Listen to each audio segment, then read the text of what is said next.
J'ai mis ma robe la plus séduisante, et j'ai apporté la Rolex, que j'avais commandée sur mesure pour mon mari, jusqu'à son bureau. Cela devait être la grande surprise, pour nos 10 ans de mariage. Mais, au moment où j'ai entrouvert la porte, je l'ai trouvé enlacé avec ma propre meilleure amie, directement sur son bureau. Je n'ai pas pleuré. Je n'ai pas crié. J'ai, dans un silence total, lancé l'enregistrement, puis, j'ai appuyé sur envoyer, et je suis parti. Le lendemain matin, il a reçu son véritable cadeau d'anniversaire. Les gens aimaient dire que mon mari avait bâti Bennett Medical Technology à partir de rien. Je l'entendais lors de dîners de charité, et dans des réceptions pour investisseurs, là où Ethan se tenait, sous la douce lumière de la scène. Il racontait alors son histoire, celle d'un cadre moyen des ventes, avec une seule bonne idée en tête, qui avait bâti une entreprise évaluée à près de 400 millions d'euros. Le public adorait l'image du self-made man. Je me tenais à proximité, souriante, quand les gens me disaient à quel point je devais être fière. Et, fut un temps, je l'étais vraiment.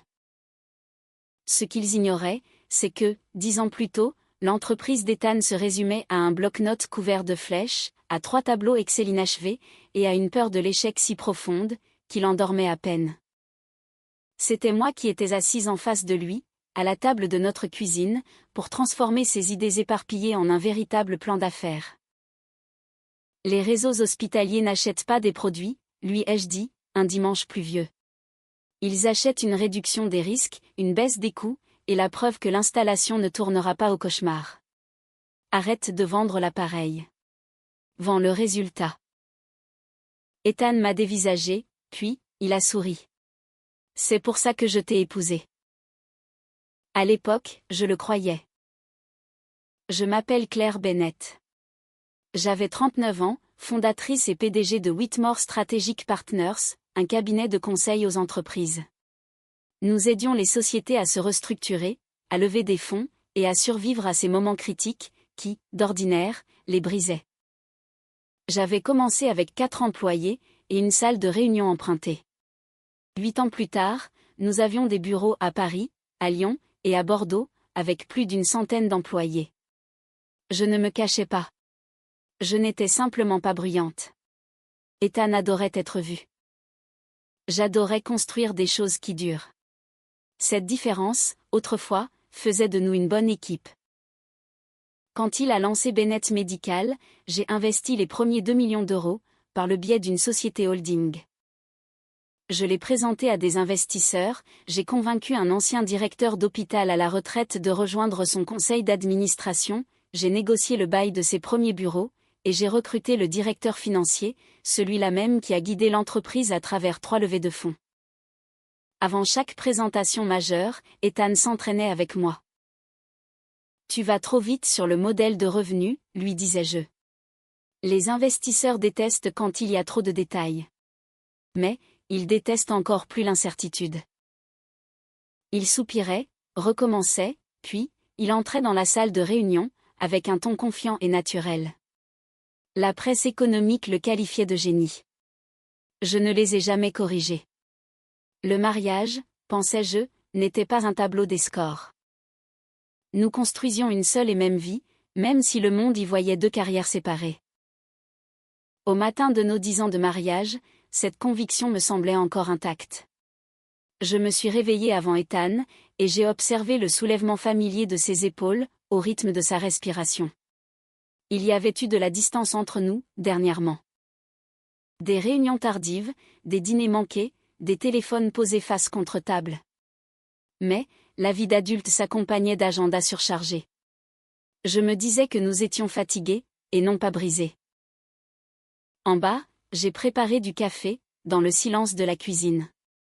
La pelouse, de l'autre côté des fenêtres, était argentée par la rosée. Ethan est entré, vêtu d'un pantalon de costume bleu marine et d'une chemise blanche, en train d'attacher un poignet. « Grosse journée ?» ai-je demandé. « Préparation pour le conseil », a-t-il répondu, en m'embrassant sur la joue, sans vraiment me regarder. « Ça finira probablement tard ce soir, aussi. » Il a pris une bouteille d'eau dans le réfrigérateur. « Je me rattraperai ce week-end. » Je l'ai observé. Tu sais quel jour on est, aujourd'hui? Sa main s'est figée. Puis, il a souri. Bien sûr que je le sais. Bonne réponse. Il a embrassé mon front. Joyeux anniversaire de mariage, Claire. Ces mots auraient dû me réconforter. Au lieu de cela, ils sonnaient comme une phrase répétée. Pourtant, j'ai souri. Joyeux anniversaire.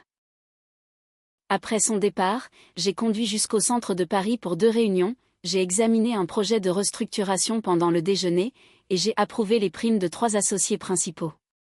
Mon assistante, Dana, m'a rappelé que la boutique de montres avait appelé. Le cadeau de votre mari est prêt. J'irai le chercher moi-même. La Rolex était en platine, discrète, et gravée au dos avec ces mots, 10 ans, et je te choisis encore. Ethan avait admiré ce même modèle, lors d'un voyage à Genève. Il avait ri en voyant le prix, bien que nous sachions tous les deux que l'argent n'était pas le problème. Un jour, avait-il dit. À 16h30, j'ai annulé notre réservation pour le dîner, et j'ai décidé de lui faire la surprise au bureau.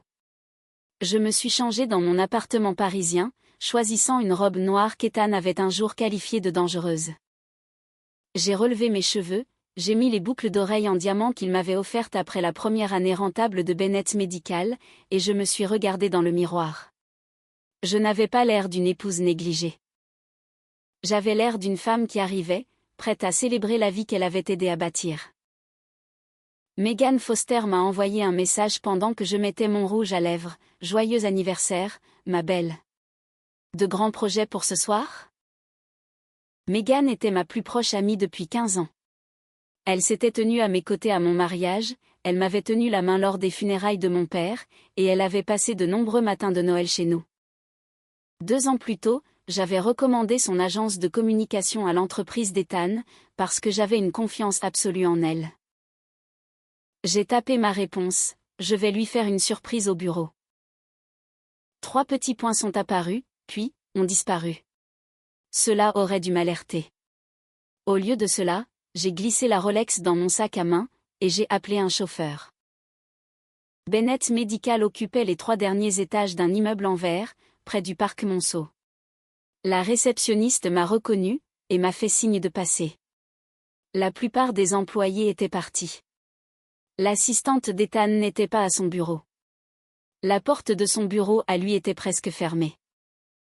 J'ai entendu une femme rire, doucement, de manière intime. Je me suis approchée, ma main se serrant autour de l'écrin de la montre. Pendant une fraction de seconde, totalement irrationnelle, j'ai pensé que Megan l'avait aidé à planifier une surprise pour moi. Puis, j'ai entendu Ethan prononcer son prénom. Le son qui a suivi n'a laissé aucune place au moindre malentendu. J'ai poussé la porte de quelques centimètres. L'escarpin rouge de Megan reposait sur la moquette. La veste d'Ethan était par terre. Ils étaient emmêlés l'un à l'autre, contre ce même bureau où j'avais, autrefois, étalé les documents de sa toute première levée de fonds. Mon corps est devenu glacé. Chaque détail est devenu, de façon douloureuse, d'une netteté absolue. L'ordinateur portable allumé, le verre de whisky, la main de Megan sur son épaule, et la couverture de magazine encadré, juste derrière eux, qui qualifiait Ethan Bennett d'« architecte de la santé moderne ». J'aurais pu hurler. J'aurais pu jeter la montre. Au lieu de cela, j'ai sorti mon téléphone. J'ai filmé pendant 12 secondes, juste assez longtemps pour montrer leur visage, le bureau, les dossiers confidentiels d'acquisition ouverts sur le bureau d'Ethan, et le badge visiteur de Megan, posé à côté d'eux.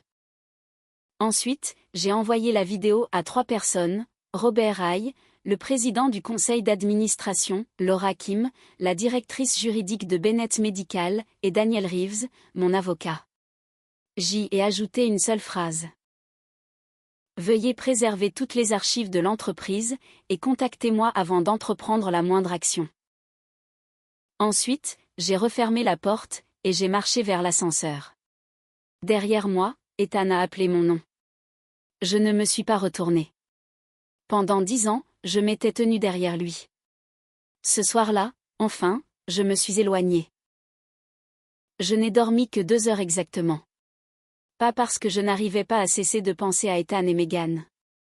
Curieusement, cette image s'était déjà figée en quelque chose de froid, de presque clinique, comme si mon esprit avait décidé qu'il n'y avait aucun intérêt à la rejouer en boucle. Ce qui me tenait éveillé, ce n'était pas le cœur brisé. C'était la logistique. À 6h30 le lendemain matin, je me tenais dans ma cuisine, avec une tasse de café noir, mon bloc-notes juridique ouvert, en train de faire une liste, compte personnel, compte joint, police d'assurance, acte de propriété, part de l'entreprise, documents fiduciaires. Chaque décision se devait d'être calculée. Les personnes émotives commettent des erreurs qui coûtent cher. Mes clients me l'avaient appris, au cours de ces 2 décennies passées à aider des entreprises à survivre aux crises. Aujourd'hui, j'avais l'intention de suivre mes propres conseils. Mon téléphone a vibré pour la 23e fois. Ethan. J'ai rejeté l'appel. Quelques secondes plus tard, un autre est apparu, puis Meghan, puis Ethan à nouveau. Aucun d'eux n'a obtenu de réponse. À 7h15, mon avocat a appelé. Daniel. J'ai vu la vidéo. Moi aussi. Sa voix est restée calme. Premièrement, es-tu en sécurité? Oui. Bien. Deuxièmement, ne réponds à personne. Troisièmement, Laura Kim m'a appelé il y a 20 minutes. Cela a attiré mon attention. La directrice juridique? Elle aimerait te rencontrer avant 9h. J'y serai. Et, Claire? Oui. Je te connais depuis longtemps. Je sais. Ne prends aucune décision aujourd'hui en te basant sur la douleur.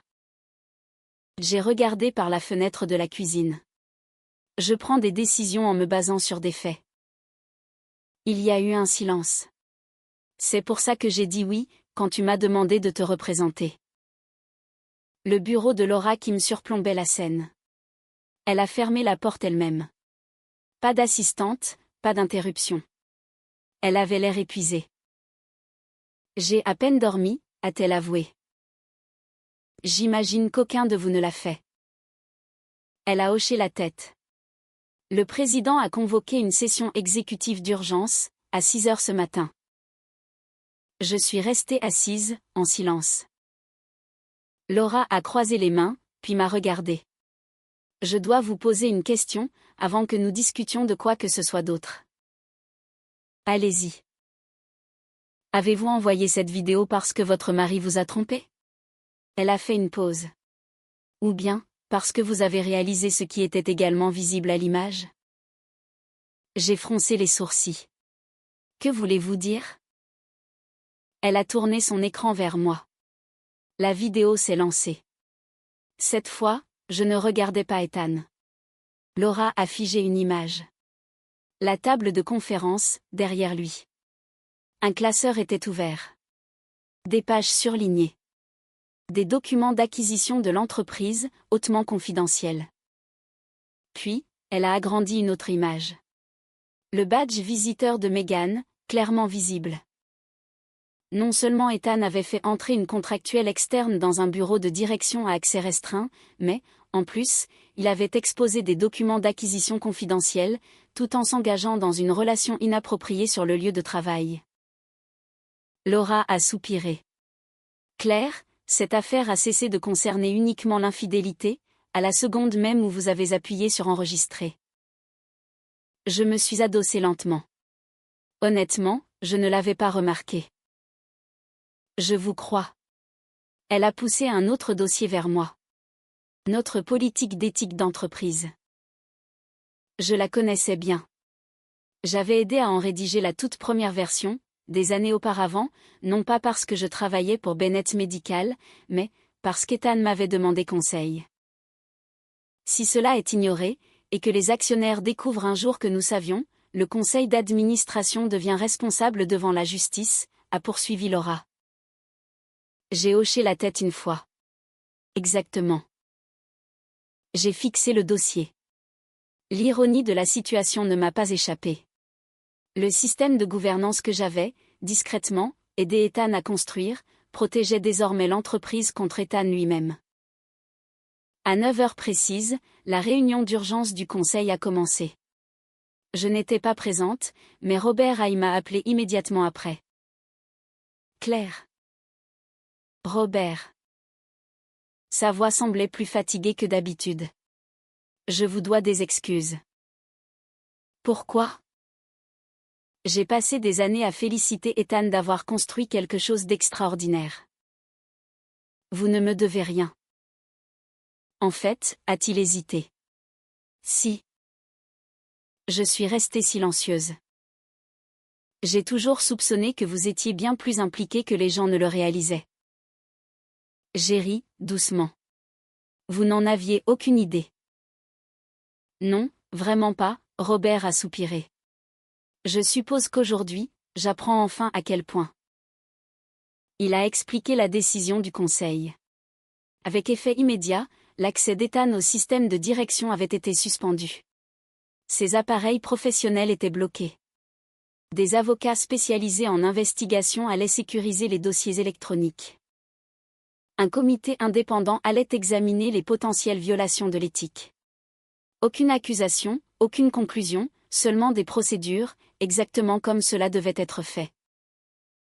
J'apprécie cela, ai-je dit. Je me doutais que vous l'apprécieriez.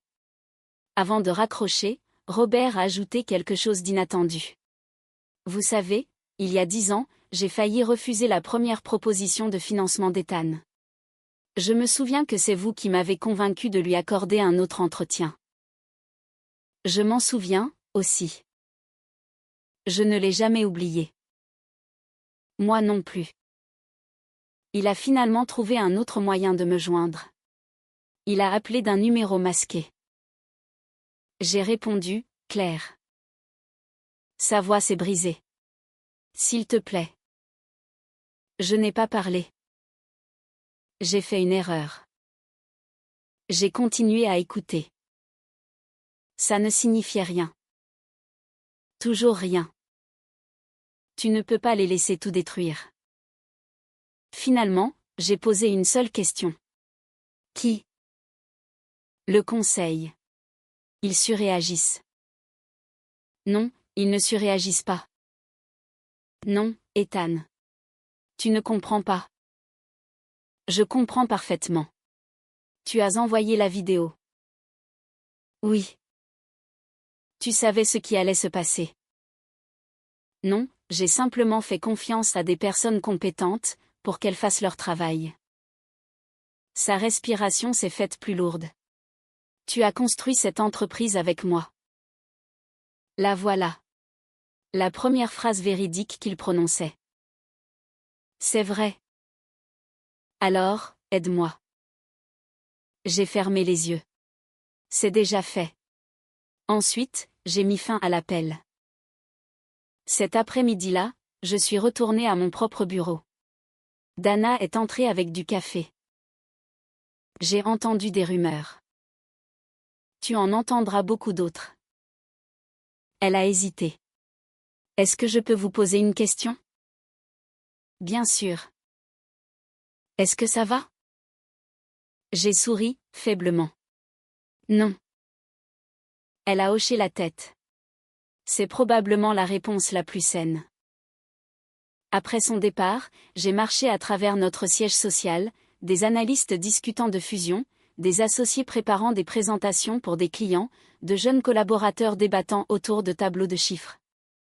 La vie continuait. C'était toujours le cas. Pendant des années, j'avais enseigné aux dirigeants qu'aucun individu n'était plus grand qu'une institution. Aujourd'hui, cette leçon s'appliquait à mon propre mariage. Tard dans la soirée, Daniel est arrivé chez moi, avec les brouillons des papiers du divorce.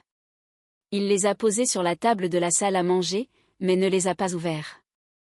Au lieu de cela, il a demandé, qu'est-ce qui fait le plus mal, la liaison, ou bien le fait de réaliser qui il est devenu? J'ai réfléchi soigneusement. Ce n'est ni l'un, ni l'autre. Qu'est-ce que c'est, alors? J'ai passé 10 ans à croire que nous construisions un seul et même avenir. J'ai regardé vers l'allée vide, devant la maison. Il s'avère que je le construisais toute seule. Daniel a hoché la tête. Il y aura des négociations pour l'accord de divorce. Je sais qu'il y aura de la pression. Je sais qu'il y aura, probablement, des excuses. Je m'y attends. Il s'est levé. Et qu'est-ce qu'il n'y aura pas? J'ai regardé le cadeau d'anniversaire, toujours posé, non ouvert, dans son sac de la boutique. L'ancienne Claire. À presque 22 heures ce soir-là, Robert m'a envoyé, par courriel, l'avis officiel du conseil d'administration. Ethan Bennett avait été placé en congé administratif, dans l'attente d'une enquête indépendante. L'annonce ne mentionnait aucune liaison, aucun commérage, aucune humiliation, seulement du professionnalisme, seulement la responsabilité, seulement les conséquences. Pour la première fois depuis que j'avais ouvert la porte de ce bureau, je me suis accordé une longue inspiration. La vengeance n'avait jamais été mon objectif. La vérité l'était. Les conséquences appartenaient à Ethan. J'avais simplement arrêté de le protéger d'elle. La première fois que je suis entré chez Bennett Medical après qu'Ethan ait été placé en congé administratif, le bâtiment m'a semblé étrangement peu familier. Non pas parce que quelque chose avait changé, mais parce que tout avait changé.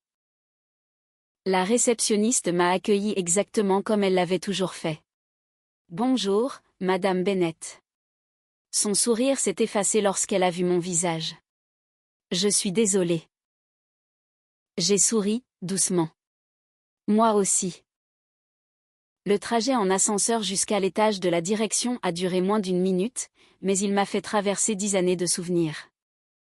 Je me suis souvenu de l'époque où l'on portait des cartons dans notre tout premier bureau loué, en riant, parce que nous n'avions pas les moyens de nous offrir des bureaux assortis.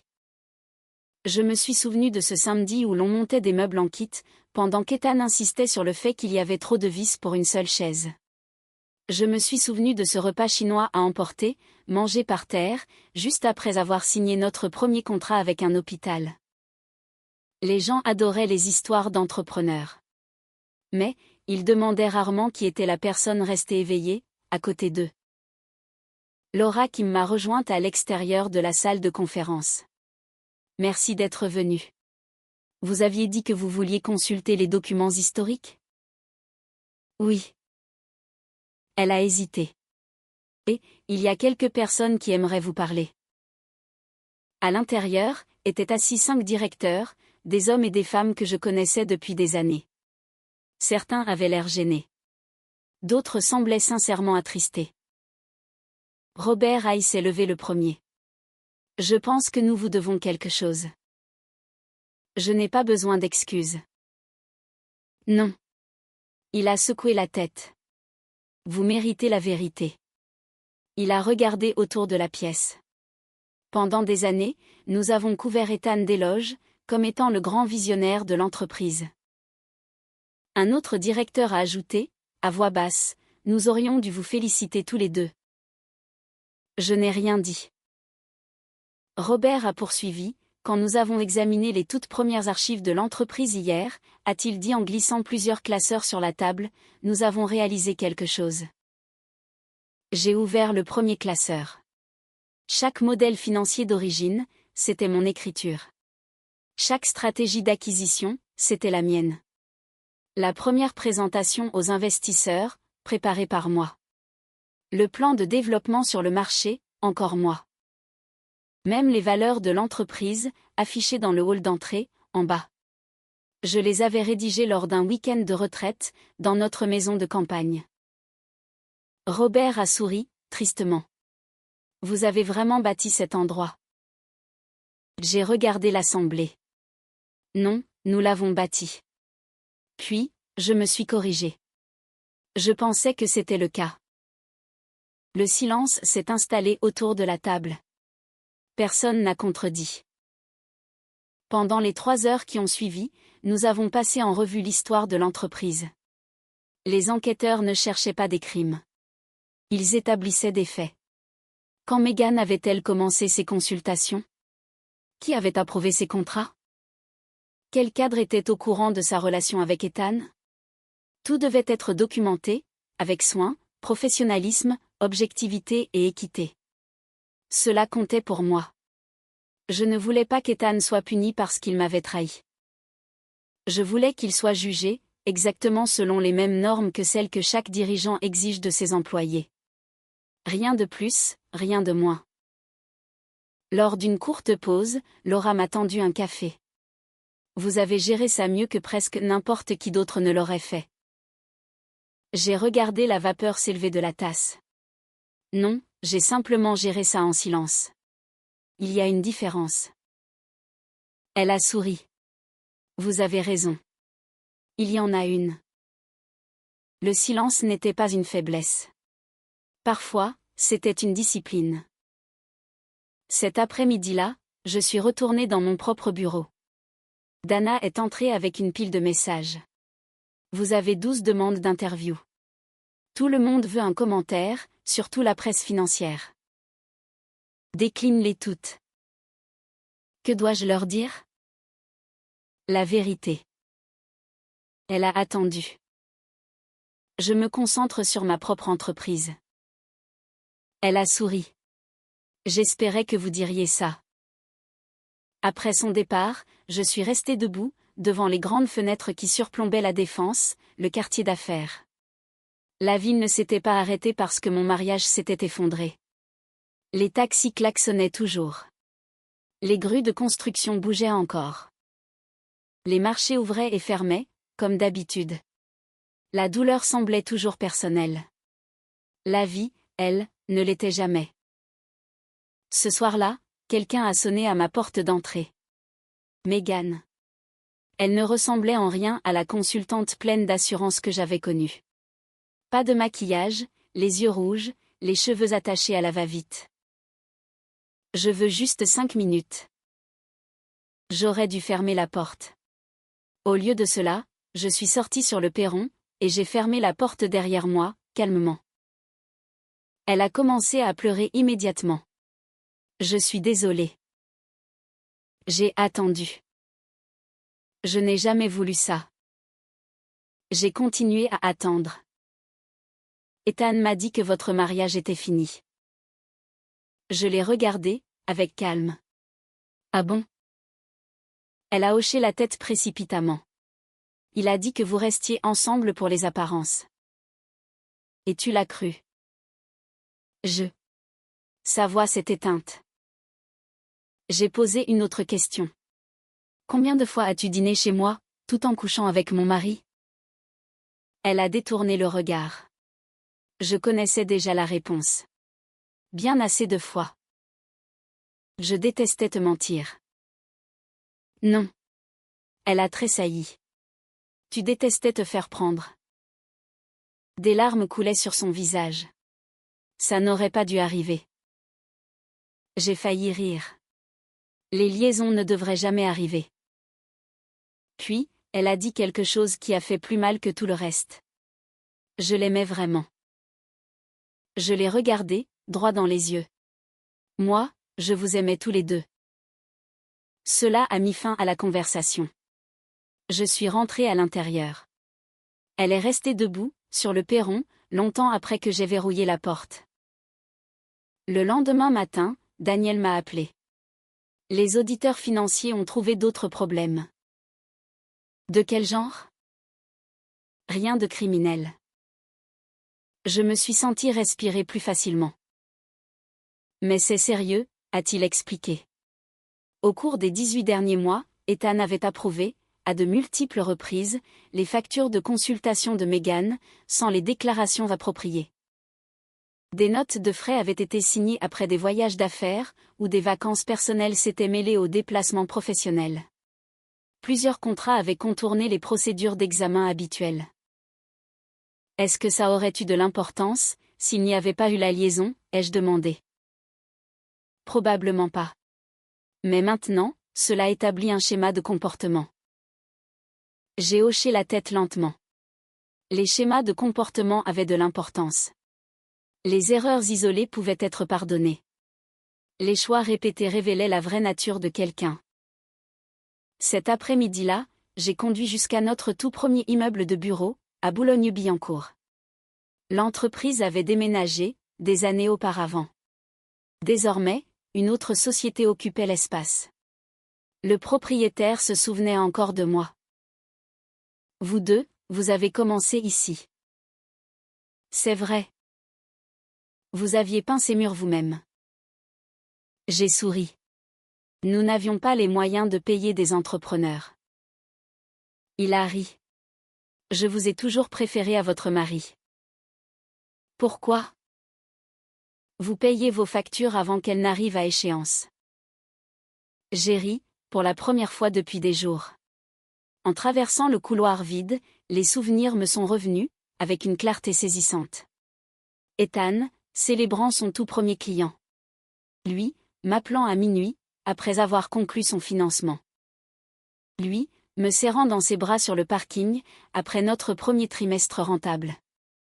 Ces moments avaient été réels. La trahison ne les effaçait pas.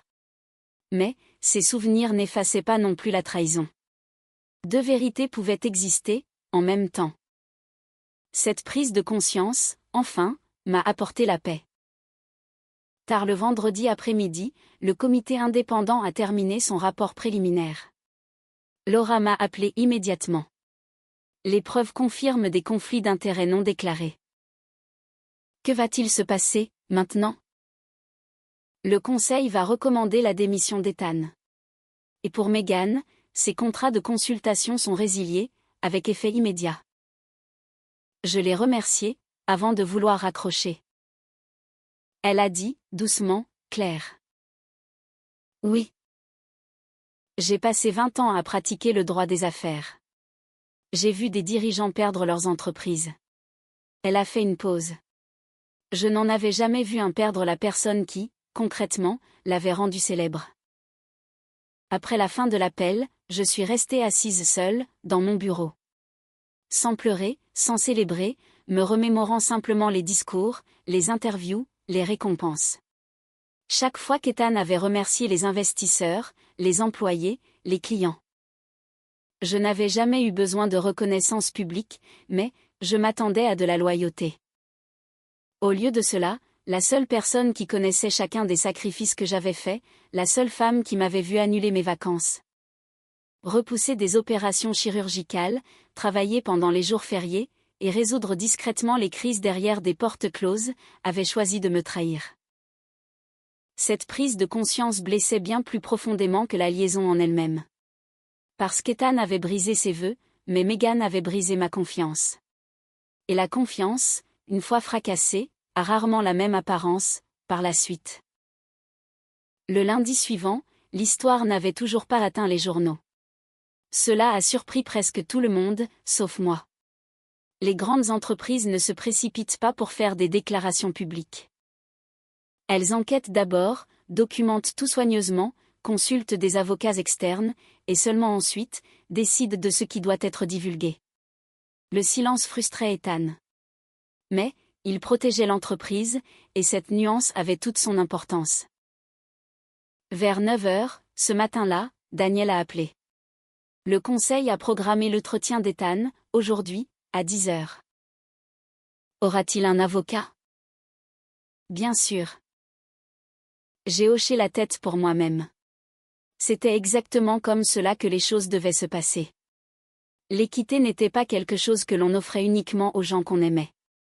C'était quelque chose que l'on protégeait, car, un jour, on pourrait en avoir besoin soi-même. À midi, Ethan se tenait dans mon allée.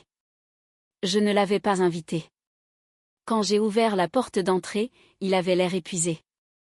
Sa barbe avait commencé à pousser de façon inégale, et cette assurance qui, autrefois, remplissait chaque pièce autour de lui, semblait avoir disparu.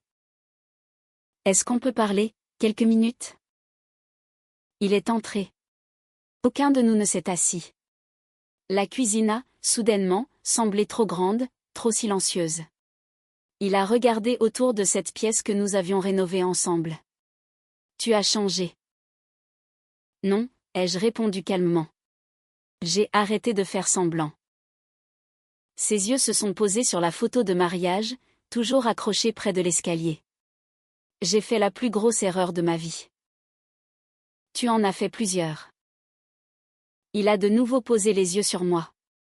J'ai tout arrêté, avec Megan. Je me suis contentée de le fixer. Tu ne vas rien dire? Que voudrais-tu que je dise? Je t'ai choisi. Non. J'ai secoué la tête. Tu t'es choisi toi-même. Silence. Puis, est venue la phrase à laquelle je m'attendais. Tu es marié à ton entreprise depuis des années. Et voilà. Quoi? L'excuse. Ce n'est pas une excuse. Si, c'en est une. Il a poussé un lourd soupir. Tu n'étais jamais là. J'ai failli sourire. Je t'ai aidé à préparer chaque présentation pour les investisseurs. Tu en avais envie. J'ai négocié ta première acquisition. Tu étais doué pour ça. J'ai recruté ton équipe de direction. Ça te plaisait de le faire. Je t'ai présenté aux personnes qui ont cru en toi, avant tout le monde. Je sais. Et à chaque dîner d'anniversaire, tu annulais à cause du travail. J'ai fait une pause. Le travail de qui, à ton avis? Il a détourné le regard. Pendant des années, il avait, discrètement, accepté chacun de mes sacrifices, parce que cela lui facilitait la vie. Maintenant, il voulait utiliser ces mêmes sacrifices, comme des preuves contre moi. Cela ne marchait pas. Je n'étais pas absente de notre mariage, Ethan. Je l'ai dit doucement. Je me tenais juste derrière toi. Non. Il s'est approché. Je t'aime encore. Ces mots ont résonné, avec un vide surprenant. L'amour ne se mesurait pas avec des déclarations. Il se mesurait avec des choix. Tu aimais être admiré. Il a froncé les sourcils. Je t'admirais. Tu admirais ce que je faisais pour toi. C'est faux. Alors, cite-moi une seule interview, où tu as mentionné mon rôle. Il a ouvert la bouche. Aucun son n'est sorti. Un seul discours de remise de prix. Silence. Un seul article. Rien, pendant 10 ans. Je l'ai regardé, droit dans les yeux. Les gens disaient que tu étais un self-made man. Il a murmuré, je ne les ai jamais corrigés. Je sais. Et moi non plus, parce que je pensais que nous formions une équipe. Il a fermé les yeux. Pour la première fois depuis le début de ce cauchemar, j'ai vu de la vraie honte. Pas de la peur, pas de la panique, de la honte. Mais, elle était arrivée avec des années de retard. La réunion du conseil s'est terminée peu après 15 heures. Robert m'a appelé personnellement. La décision a été unanime. Je le savais déjà. Il a démissionné. Avec effet immédiat. Aucune envie de célébrer n'est montée en moi. Seulement un calme plat. Robert a poursuivi. Nous lui avons donné l'occasion de s'expliquer, et il a accepté la responsabilité pour les violations de l'éthique. Je suis restée silencieuse. Il a nié avoir voulu nuire intentionnellement à l'entreprise. Je le crois. Robert a semblé surpris. Vraiment? Oui. Ethan n'a jamais eu l'intention de détruire l'entreprise. J'ai regardé par la fenêtre du salon. Il pensait simplement que les règles ne s'appliquaient plus à lui. Il y avait une différence importante. L'une expliquait le comportement. Aucune n'excusait la faute. En fin d'après-midi, les marchés avaient réagi. Pas de façon dramatique, mais c'était visible. L'acquisition en cours, que Bennett Medical négociait depuis près de 6 mois, est devenue, soudainement, incertaine. Vers 17 heures, mon téléphone a sonné de nouveau. Cette fois, c'était le PDG de l'entreprise de santé impliqué dans l'acquisition. Claire, c'est David. Je dois te demander quelque chose. Vas-y. Est-ce que Whitmore Strategic Partners conseille toujours cette transaction? Non. Il a expiré, lentement. C'est ce que je pensais. Je me suis retiré ce matin. Tu comprends ce que cela signifie? Oui. Whitmore avait agi en tant que conseiller stratégique indépendant, non pas parce qu'Ethan l'avait demandé, mais parce que les deux entreprises avaient confiance en la réputation de mon cabinet. Sans cette crédibilité indépendante, le conseil d'administration de l'entreprise acquéreuse refusait d'aller de l'avant. Aucune accusation, aucune vengeance, juste de la gestion des risques. David a parlé avec prudence. Nos directeurs n'approuveront pas l'accord, sans la supervision de ton cabinet. Je comprends. Si les circonstances changent. Elles ne changeront pas. Je m'en doutais.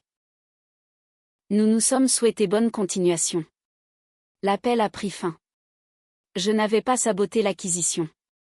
J'avais simplement retiré ma propre entreprise d'un conflit que je ne pouvais plus gérer, d'un point de vue éthique.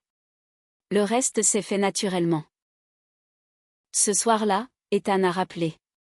Cette fois, j'ai répondu. L'acquisition s'est effondrée. J'ai entendu ça. Tu savais que ça arriverait. Je savais que mon cabinet ne pouvait pas continuer. Tu aurais pu rester. Non. Pourquoi? Parce que l'intégrité n'est pas conditionnelle. Sa respiration s'est faite plus lourde. Tu m'as tout pris. J'ai fermé les yeux. Non, je t'avais tout donné. Il y a eu un long silence, puis, d'une voix faible, tu crois vraiment que je n'aurais pas pu construire ça sans toi? J'ai pensé à notre premier appartement, à la table de la cuisine, aux nuits tardives, aux répétitions pour les investisseurs, aux tableaux Excel, aux larmes, aux victoires. Je n'ai pas besoin de le croire, ai-je répondu avec douceur. Nous l'avons déjà vécu. Un autre silence, plus long, cette fois. Finalement, j'ai prononcé les mots qui se formaient en moi, depuis que j'avais quitté son bureau. Tu n'es pas tombé à cause de Megan. Il n'a pas répondu. Tu es tombé parce que tu as oublié qui tenait l'échelle. Je l'ai entendu prendre une forte inspiration. Puis, plus rien. La ligne a été coupée. Une semaine plus tard, Bennett Medical annonçait la démission d'Ethan. La déclaration était brève, professionnelle, respectueuse. Aucune mention de la liaison, aucune humiliation publique, seulement le fait que l'entreprise restait engagée envers les normes les plus strictes de gouvernance et de leadership éthique. J'ai apprécié le fait que la justice ne nécessite pas de spectacle. Parfois, la dignité est la conséquence la plus dure, car, lorsque les applaudissements disparaissent, une personne se retrouve, enfin, seule avec la vérité. Et, pour la première fois en 10 ans, Ethan n'avait plus personne, debout, silencieusement, derrière lui. Les gens pensent souvent qu'un divorce se résume à un grand moment dramatique. Ce n'est pas le cas. Ce sont des formalités administratives, des rendez-vous, des divulgations légales, des cartons, des signatures, des matins calmes où l'on verse instinctivement 2 tasses de café, avant de se rappeler qu'il n'y a plus qu'une seule personne dans la maison. L'explosion émotionnelle avait eu lieu le jour où j'avais ouvert la porte du bureau d'Ethan. Tout ce qui a suivi n'était que le lent travail d'acceptation de cette nouvelle réalité. Daniel a insisté pour que j'examine personnellement chaque document financier. Tu as représenté des clients dans des divorces impliquant des patrimoines bien plus importants, m'a-t-il rappelé. Je sais. Alors, ne deviens pas le genre de client qui arrête de penser clairement.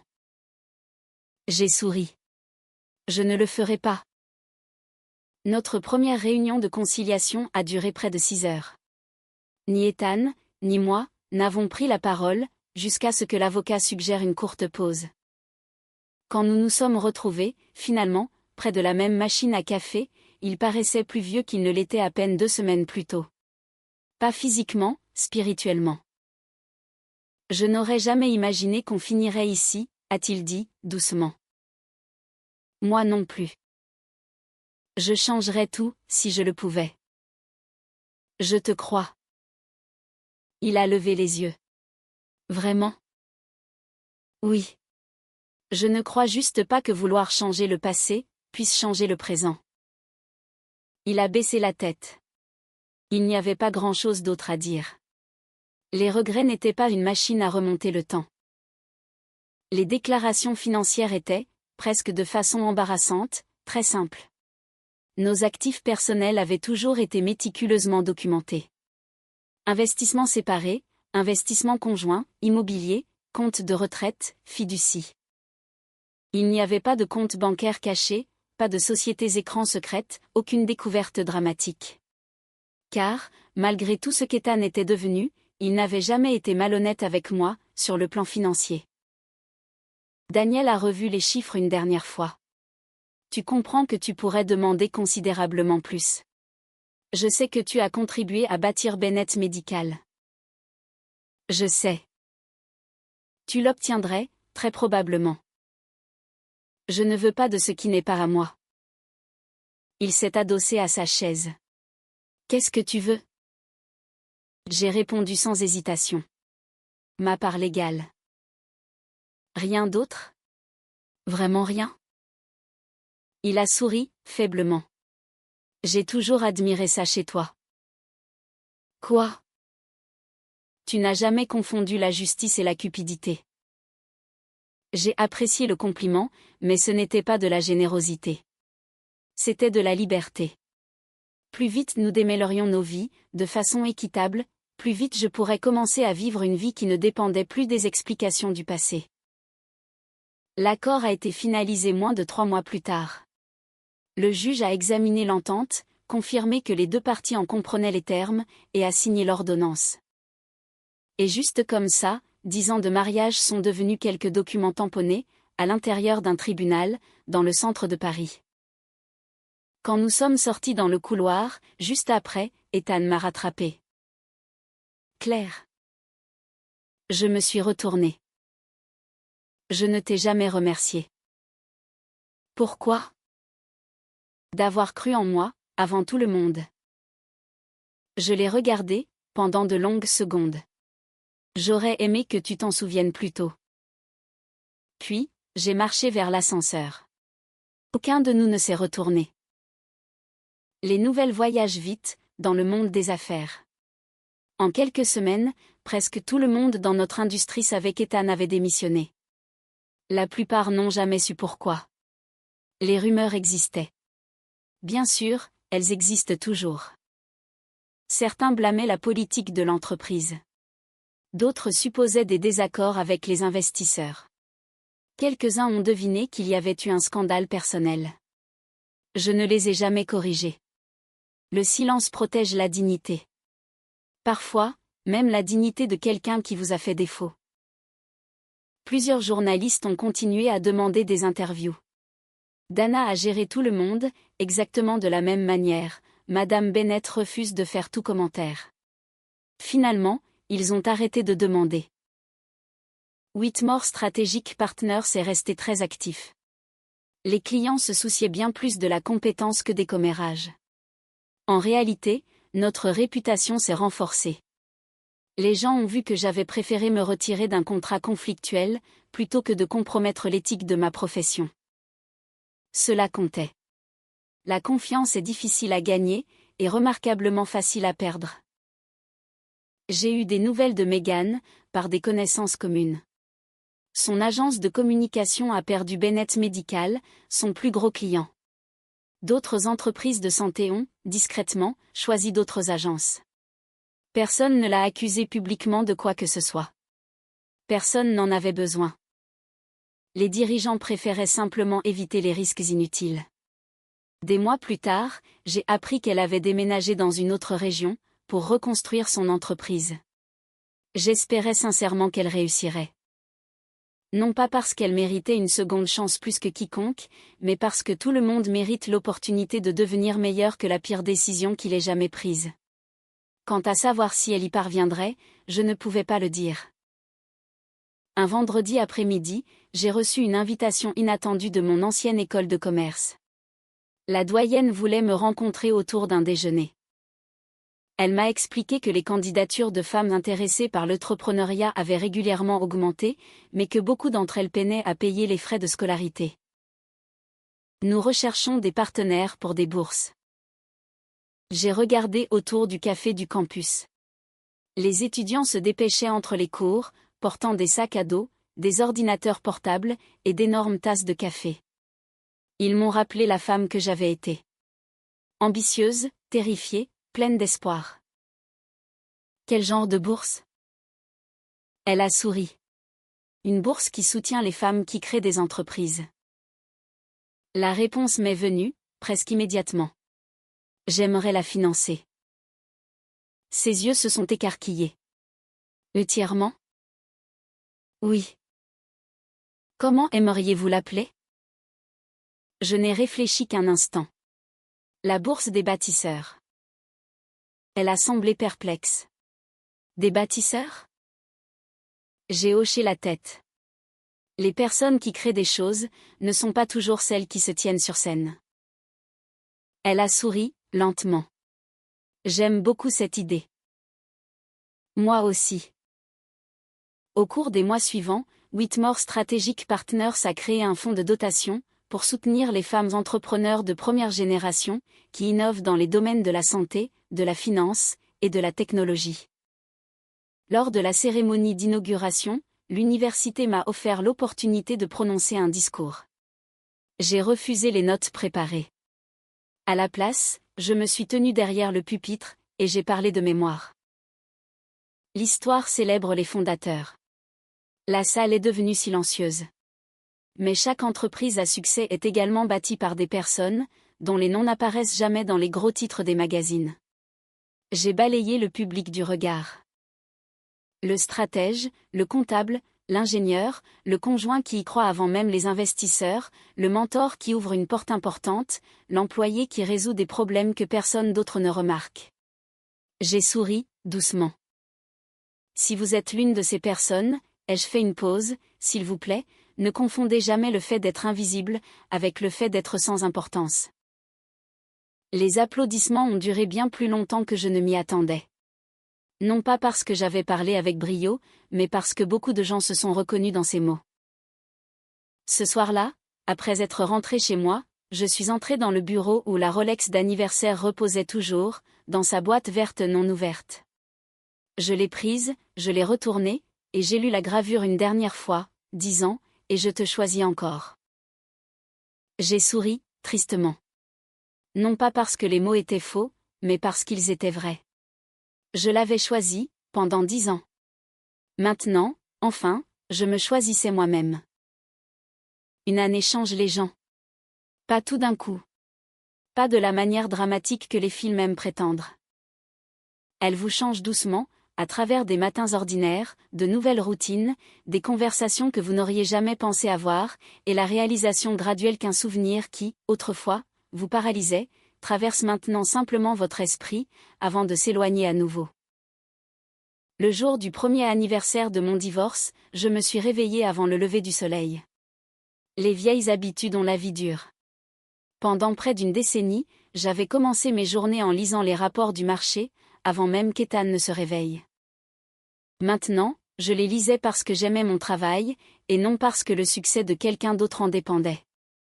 J'ai préparé du café, j'ai ouvert les portes du patio, et j'ai regardé la lumière matinale s'installer sur le jardin. Pour la première fois depuis très longtemps, le silence m'a semblé paisible, au lieu d'être solitaire. Whitmore Strategic Partners avait connu sa meilleure année depuis la création de l'entreprise. Pas parce que les clients avaient pitié de moi. Les affaires récompensent rarement la compassion. Elles récompensent la confiance. Plusieurs grandes entreprises de santé du classement Fortune 500 nous avaient engagés, après avoir observé la manière dont nous avions géré les conflits d'intérêts lors de la crise de Bennett Medical. Ils savaient que nous abandonnerions un contrat lucratif, plutôt que de compromettre nos principes. Cette réputation valait bien plus que n'importe quel contrat isolé. Ironiquement, l'année la plus difficile de ma vie personnelle était devenue la meilleure année de ma vie professionnelle. La bourse des bâtisseurs avait également dépassé toutes les attentes. Notre première promotion comptait 12 femmes remarquables. L'une avait développé une plateforme logicielle pour les hôpitaux ruraux. Une autre concevait des dispositifs médicaux abordables, pour les cliniques pour enfants. Une troisième avait quitté une carrière confortable en entreprise, à 46 ans, pour lancer une société de soins à domicile. Les regarder me rappelait que le courage n'était pas réservé aux jeunes. Parfois, il appartenait aux personnes prêtes à tout recommencer. Cette leçon n'était pas seulement pour elle. Elle avait été pour moi, aussi. À la fin du printemps, j'ai assisté à une conférence sur le leadership dans le domaine de la santé, à Lyon. Ironiquement, c'était la même conférence où Ethan avait un jour accepté un prix, en remerciant presque tout le monde, à l'exception de la femme assise au premier rang. Cette année, je n'étais pas là pour recevoir une récompense. J'avais accepté d'animer un panel discutant du leadership éthique, en période de croissance des entreprises. La discussion s'est terminée par des questions du public. Alors que les gens rassemblaient leurs notes et se dirigeaient vers les sorties, j'ai entendu une voix familière, derrière moi. Claire. Je me suis retournée, lentement. Ethan. Pendant un instant, aucun de nous n'a parlé. Il avait l'air en bonne santé, plus mince qu'avant. Ses costumes coûteux sur mesure avaient été remplacés par une simple veste bleu marine. Il n'y avait pas de suite, pas d'assistante, pas de photographe à proximité. Juste un homme, debout, seul. Je n'étais pas sûre que tu voudrais me voir. Je n'en étais pas sûre non plus. Il a souri, faiblement. Je travaille pour une entreprise de logiciels médicaux à Bordeaux, maintenant. J'ai entendu dire qu'elle était beaucoup plus petite. J'ai aussi entendu ça. Il a hoché la tête. Ça me plaît. J'espère que c'est le cas. Il a regardé autour de lui, avant de reprendre la parole. J'ai enfin compris quelque chose. J'ai attendu. Je pensais que le leadership consistait à avoir des gens qui me suivaient. Il a ri, doucement. Il s'avère que le leadership, c'est aussi reconnaître les personnes qui portent le poids que l'on ne remarque même pas. Aucun de nous n'a souri. La vérité n'avait pas besoin d'être décorée. Je me suis déjà excusé, auparavant, a-t-il continué. Mais, je ne crois pas avoir compris ce pourquoi je m'excusais. Aujourd'hui, je le sais. Il a croisé mon regard. Je n'ai pas seulement trahi notre mariage. Il a fait une pause. Je t'ai effacé de mon succès. Ces mots se sont posés entre nous. Non pas parce qu'ils effaçaient le passé, mais, parce qu'ils le reconnaissaient, enfin, avec honnêteté. J'ai passé des mois à lire d'anciens comptes rendus du conseil d'administration, a-t-il dit. D'anciennes présentations, des emails. J'ai vu à quel point tes empreintes étaient sur chaque décision importante. Il a secoué la tête. Je m'étais convaincu que ces choses-là arrivaient naturellement. Ce n'était pas le cas. Non. Elles arrivaient parce que tu faisais en sorte qu'elles arrivent. Pour la première fois depuis que tout s'était effondré, j'ai cru qu'il comprenait vraiment. Comprendre, cependant, n'était pas la même chose que défaire. Je suis heureuse que tu le vois, maintenant, ai-je dit. J'aurais aimé le voir, à l'époque. Je sais. Il a hésité. Penses-tu qu'un jour tu pourras me pardonner? J'ai soigneusement réfléchi à la question. Les gens confondent souvent le pardon et la réconciliation. Ce n'est pas la même chose. Je ne me réveille plus en colère. Il m'a écouté, en silence. Je ne te souhaite aucun mal.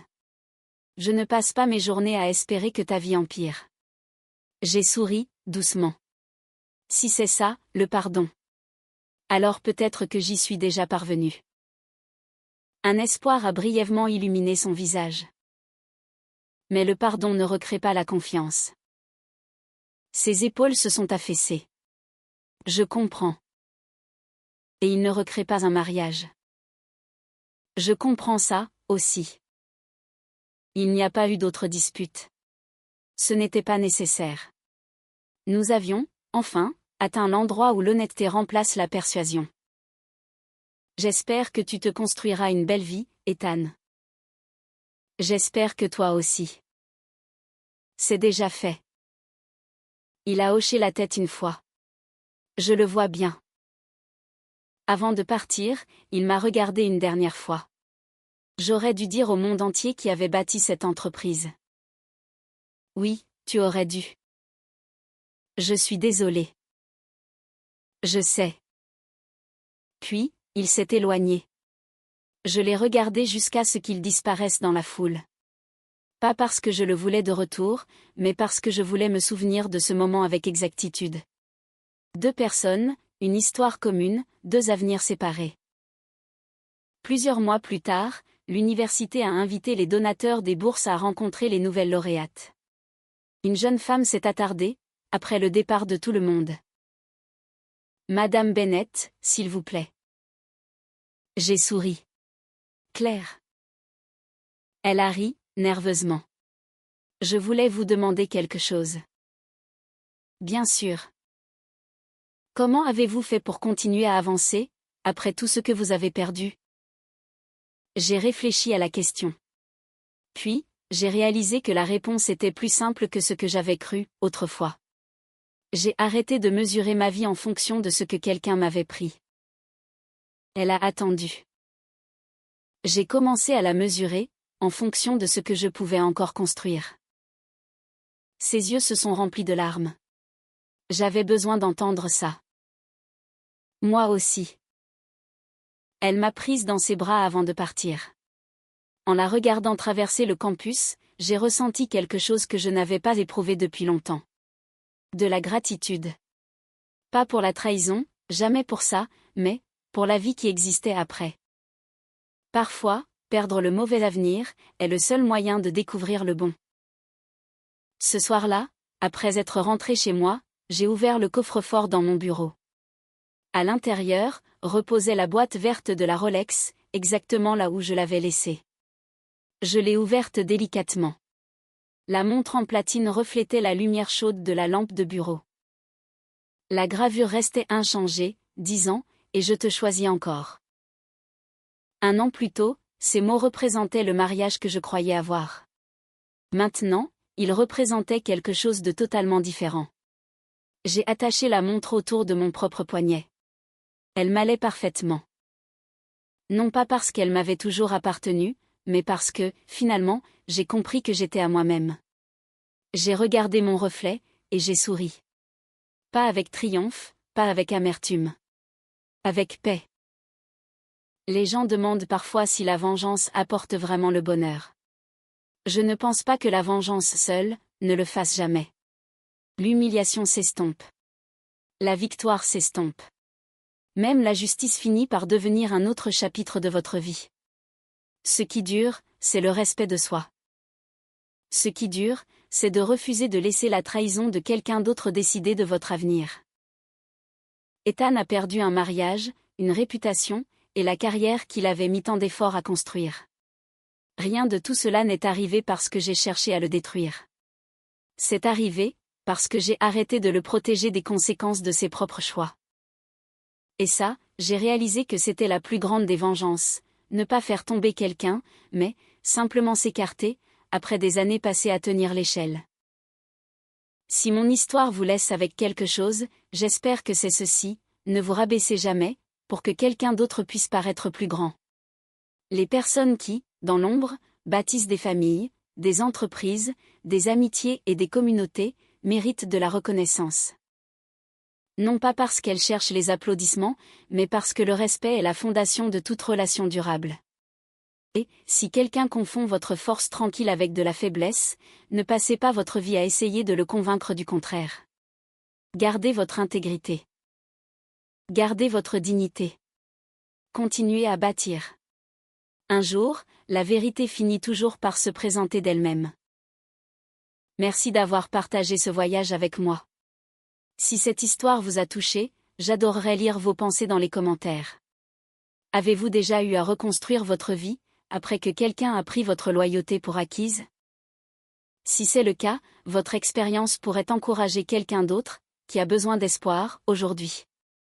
Et, si vous souhaitez entendre d'autres histoires sur la résilience, la justice, et les nouveaux départs, n'hésitez pas à vous abonner et à nous rejoindre pour la prochaine.